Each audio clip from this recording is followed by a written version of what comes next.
নামাজ কেন পড়েন?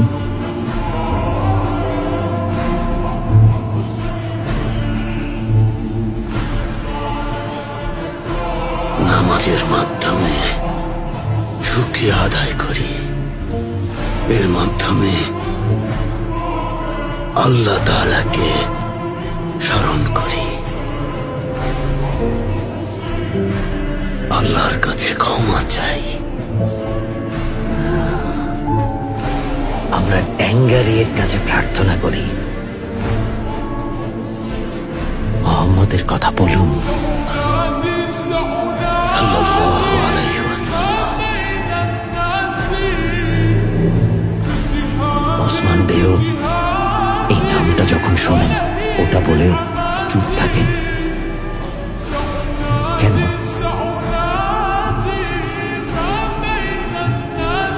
কারণ যার কথায় উনি দুজাহানের একমাত্র সুলতান। উনি ছিলেন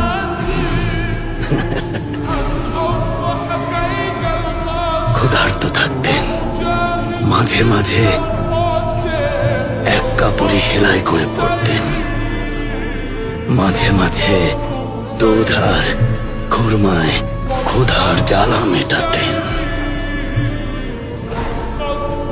তাহলে ওনাকে সুলতান কেন বলে? ওনার কিছুই ছিল না, পেট ভরে খেতেও পারতেন না। আসলে গরিব ছিলেন না যার কথায়, দাতা ছিলেন, দান করে দিতেন। যার কথায় আসল সুলতানরা মানুষের মন জয় করে, খাঁটি সুলতান মানুষের মনের বসতির সুলতান। জানাজার কথায় আসল অভিযান হলো মানুষের মন জয় করে নেয়া। নবীজি এমন সুলতান ছিলেন, ক্ষমাশীল ছিলেন। উনি দুনিয়ার সবার কথা চিন্তা করতেন। আর যার কথায় উনি বাচ্চাদের খুব পছন্দ করতেন।